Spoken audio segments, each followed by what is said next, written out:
We used to have this phrase in our culture, seeing is believing. The implication was that visual evidence like images, videos, etc. was always the most convincing form of evidence.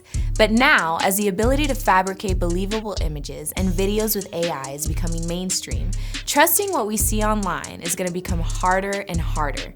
Or at least it should. At this point, most of Facebook seems to be these giant spam accounts run by bots, posting content created by AI that's being flooded with comments that may or may not have been written by ChatGPT. Today's my birthday, please, please, I like meat. Happy birthday, amen, amen, amen. Although eventually the world's major online platforms may automatically detect whether content is AI generated, for now the discernment is up to us. And the devil is usually in the details. AI is improving all the time, but here are some of the biggest signs so far that something was generated using AI. In pictures, look for anomalies like stray pixels or misplaced shapes. For example, AI is famously bad at hands.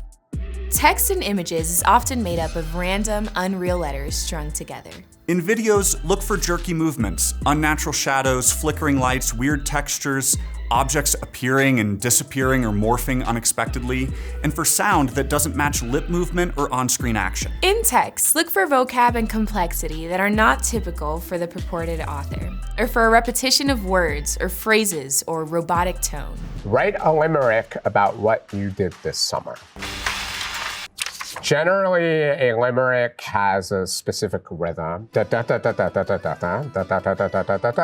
summer, I was a model so grand. Okay. Helping humans with tasks on command. All right. I learned and grew my skills sharp in AI with a heart. This is where it starts to get a little funky. Helping to make the world more bland.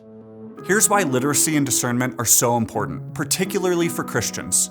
First of all, the truth matters. We should care about whether or not what we're seeing online is real, not just beautiful or interesting or fun, because our faith is based on reality and on what's actually true.